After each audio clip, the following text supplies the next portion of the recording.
दृष्टि इसके to the point programme में आपका स्वागत है। आज का हमारा विषय है क्या कहता है अनुच्छेद 239 AA। आइए सबसे पहले जानते हैं कि चर्चा में क्यों है। हाल ही में सुप्रीम कोर्ट ने भारतीय संविधान के अनुच्छेद 239 AA की पुनः व्याख्या की है। चलिए अब जानते हैं कि अनुच्छेद 239 AA क्या है। ये ऐसा प्रावधान है जो दिल्ली की शासन संरचना से संबंधित है और संघवाद, भागीदारी, लोकतंत्र और सामूहिक जिम्मेदारी के सिद्धांतों को रेखांकित करता है। इस अनुच्छेद को संविधान 69वां संशोधन अधिनियम 1991 द्वारा संविधान में दिल्ली को विशेष दर्जा देने के लिए जोड़ा गया था। इसे दिल्ली हेतु राज्य की मांगों को देखने के लिए गठित एस बालकृष्णन समिति की सिफारिशों के बाद संविधान में शामिल किया गया था। इसमें कहा गया है कि दिल्ली के राष्ट्रीय राजधानी क्षेत्र यानी NCT में एक प्रशासक या उपराज्यपाल और एक विधानसभा होगी। विधानसभा को राज्य सूची या संवर्ती सूची में शामिल किसी भी मामले के संबंध में NCT के पूरे या किसी भी हिस्से के लिए कानून बनाने की शक्ति होगी। हालांकि इनमें पुलिस, सार्वजनिक व्यवस्था और भूमि के विषय शामिल नहीं होंगे।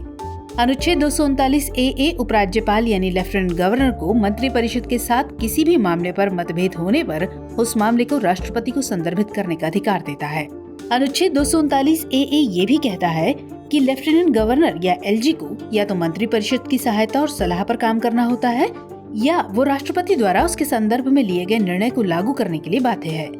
इस प्रकार LG और निर्वाचित सरकार के बीच ये दोहरा नियंत्रण एक शक्ति संघर्ष की ओर ले जाता है।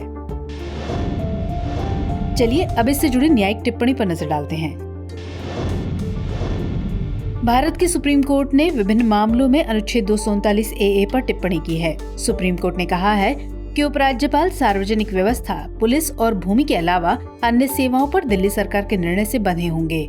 लोकतंत्र और संघवाद के सिद्धांत हमारे संविधान की आवश्यक विशेषताएं हैं और मूल संरचना का एक हिस्सा हैं। कोर्ट ने कहा कि अनुच्छेद 239 AA दिल्ली के लिए एक विधानसभा की स्थापना करता है जिसके सदस्य दिल्ली के मतदाताओं द्वारा चुने जाते हैं।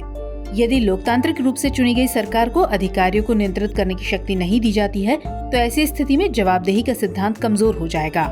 दिल्ली सरकार अन्य राज्यों की तरह सरकार के प्रतिनिधि रूप का प्रतिनिधित्व करती है, इसलिए संघ की शक्ति का कोई और विस्तार संवैधानिक योजना के विपरीत होगा। चलिए अब आज का अभ्यास प्रश्न देख लीजिए। अनुच्छेद 239 AA के संबंध में निम्नलिखित कथनों पर विचार कीजिए।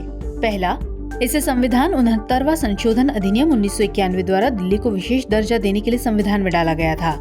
और दूसरा कथन, इसे दिल्ली हेतु राज्य की मांगों को देखने के लिए गठित एस बालकृष्णन समिति की सिफारिशों के बाद संविधान में शामिल किया गया था। आपको बताना है कि इनमें से कौन सा या कौन से कथन सही है या सही हैं। A केवल 1, B केवल 2, C 1 और 2 दोनों या फिर D न तो 1 और न ही 2।